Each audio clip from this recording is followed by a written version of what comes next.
The Tao of Self-Confidence, Episode 383. Welcome to the Tao of Self-Confidence, where I share stories of amazing women who have discovered their inner journey to self-confidence. Visit our website at thetaoofselfconfidence.com. Your inner journey to self-confidence awaits. Well, hello friend. Welcome to the Tao of Self-Confidence, where I share stories of amazing women who have discovered their inner journey to self-confidence. I'm your host today, Sheena Yap Chan, and today I have a phenomenal lady on the show today. She is a woman with many hats, such as a writer and a public speaker. I'm just really excited for her to be on the show today to talk about self-confidence. So without further ado, I'm going to introduce you to Niña Terol. Niña, how are you today? Maybe you can fill in a little bit more about yourself to our listeners. Hi, Sheena. Hello, everyone. I'm Nina from Manila in the Philippines. And as Sheena mentioned, I'm a writer by profession, but I'm also a public speaker and I wear a lot of hats. So I work in the corporate world, but I'm also running a new training and consulting and coaching business. And I like keeping myself busy with a lot of other things. Awesome. Well, thanks for sharing that. And Nina, what's your cultural background? I'm Filipino. Technically, I'm half Filipino, half British. So my biological father's British. I never met him though. But my mother is a mix of Filipino, Spanish, and Chinese. So I'm pretty much a mixed bag. And what's interesting though is that I grew up in a very Western fashion because my mom had traveled around a lot while we were growing up. So we were pretty much raised very un-Asian or un-Filipino. So we grew up with a lot of her own influences from, different parts of the world. Awesome. Well, thanks for sharing that. And what would be your favorite self-confidence quote? My favorite self-confidence quote comes from Coco Chanel. I actually love a lot of quotes, but this one I really resonated with me. It says, "The most courageous act is still to think for yourself aloud." And I love it especially because it really encourages people, especially women, to think for themselves, to own their own thoughts and ideas, and really be unashamed to share them with the rest of the world. Because I believe that great ideas can come from anywhere. And if we are able to share more of ourselves and more of our ideas, who knows what change we can create or what problems we can solve by being able to share our own thoughts and share our own ideas and be able to contribute in a world where ideas can really come from anywhere. Thanks for sharing that great quote. And I love it, especially, as Asian women, we've always been taught to just be quiet, never say anything, never make any noise. And, sometimes we have to think out loud and just speak our voice so that, it helps us be the person that we are and be the person that we're meant to be. So I really love that. And, in your own words, how do you define self-confidence? Well, really, to me, it's about being true to yourself and your own purpose. And once again, being unapologetic for who you are and when you speak your own truth and living your own life with full authenticity and without regrets. Again, there's so much of us that's called to be quiet, not be seen, not be heard, and conform to society. But for me, self-confidence is really owning up to all of that and being unashamed and really being proud of who you are and what you bring into the world. That's a great definition. I love how you mentioned, just being unapologetic because, we're always great at apologizing for every single thing, even though we don't even know we're saying sorry for half of the times, right? So I think it's a great reminder, it's okay to be our true selves. So thanks for sharing that. And Nina, what was your life like before your discovery of self-confidence?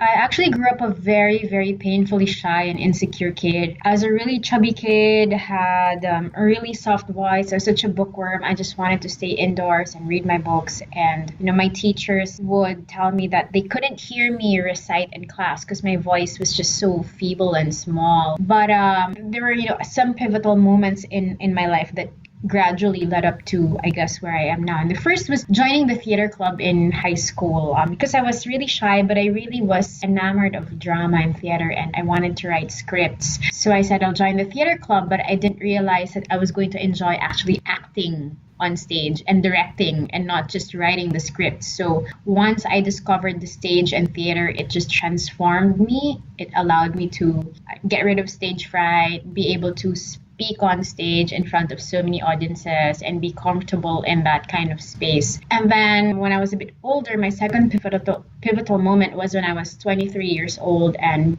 my family's financial situation really took a dive, and I had to step up and support the family. So at the time, I was a writer, so I did a lot of freelance work. I established my own editorial consultancy, and it really allowed me to do what I love best, attract really good clients, get really good work, and get known for, something I was apparently good at, and I really love doing it. More importantly, it allowed me to take care of my family. So that opened me up to the possibility that, hey, I'm actually good at this, and people actually pay me good money to do this. So maybe there's something here. And the third pivotal moment was really, sometimes there are some moments in our lives when we make really bad decisions. And I was in a really bad relationship at the time. I used to be married, and I was trapped in a very bad relationship that made me feel small all the time, and that made me feel ashamed of my own success. But I realized, you know what? I don't have to live this life. And it was leaving that relationship behind that allowed me to reclaim my confidence and say, this is who I am. Again, I'm not going to apologize for who I am and what I can achieve and my own success. And I shouldn't let myself feel small just so that someone else can feel big. So it was those three moments, I think, throughout my life that ultimately really allowed me to claim this kind of self-confidence and be unashamed of who I am.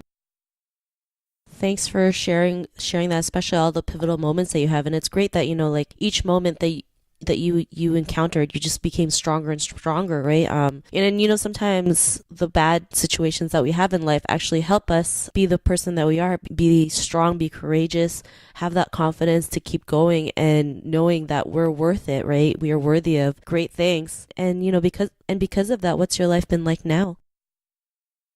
Well, it's really been amazing. There was a time, one really moment of realization there was I love doing dream boards, like, vision boards and collages, and I now do workshops that allow people to discover theirs. But I was doing my own dream board in the middle of that personal crisis, and I realized, I would want a life that's much better than this. And what I did was really stuck to that dream board and stuck to that dream, and ever since then, it's really been an amazing journey of discovering who I am, what else I can do, exploring the world. So for the past 3 years, I've been really stepping up in my career. I've been traveling, doing speaking engagements, not just here, but also outside the country. And now I have a passion project called Kickfire Kitchen, which I'm also turning into a business to really help people transform themselves into the best versions of themselves, because I saw that happen to me, and I figured if that can happen to me, then it would be so powerful to be able to share that with other people. So it's really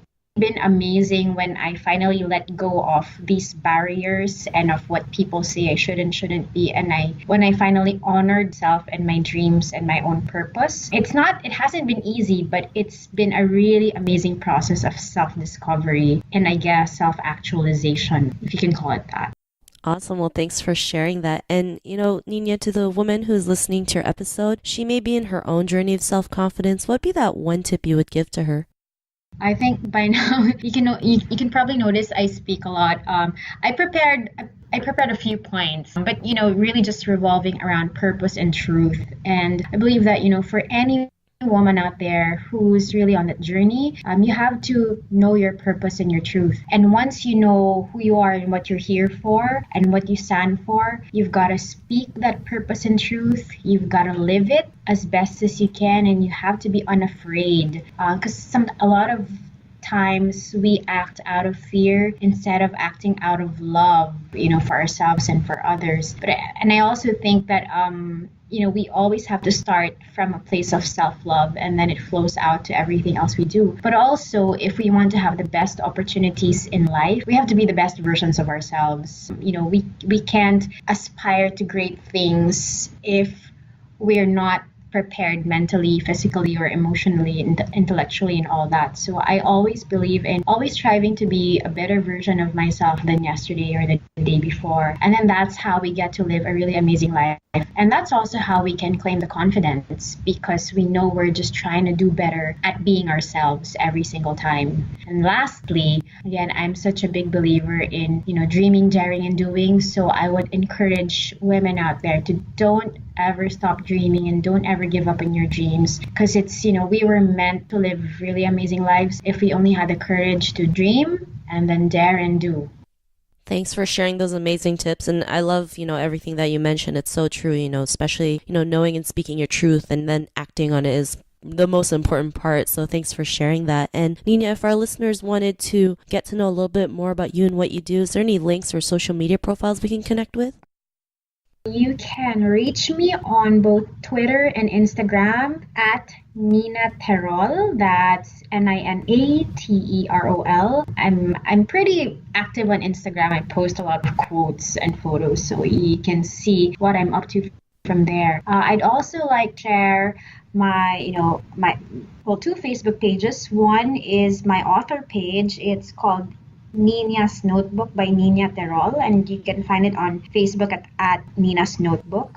And another is Kickfire Kitchen. So that's where we offer workshops, webinars, coaching, and a lot of learning events, really around kicking the inner fire in people and helping them discover their passion and their purpose. And you can find it at Facebook at Kickfire Kitchen. And lastly, I invite everyone out there to also read my blog. So I blog whenever I can. My blog is called Little Rich Girl. So you can find it on littlerichgirl.wordpress.com. So that's a lot, but I hope you can take the time to discover a little bit of what I can share. Awesome. Well, thanks for sharing that. And to our listeners, if you want to connect with Niña, you can also head on over to thetaoofselfconfidence.com and search for Niña's name. Her show notes will pop up along with everything else we talked about. And I just want to thank Niña for taking the time to share her story with us today. So thank you so much. You're very welcome. And thank you also for the opportunity, Sheena. And, I love the name, The Tao of Self-Confidence. And, I love what you're doing for your listeners out there. Not a problem. It was great having you on the show. And to our listeners, be on the lookout for another new episode of another amazing woman's journey to self-confidence. And we'll talk to you soon. Bye for now. Thank you for tuning in to another amazing episode of The Tao of Self-Confidence. Get your free audiobook by visiting our website at thetaoofselfconfidence.com. Your inner journey to self-confidence awaits.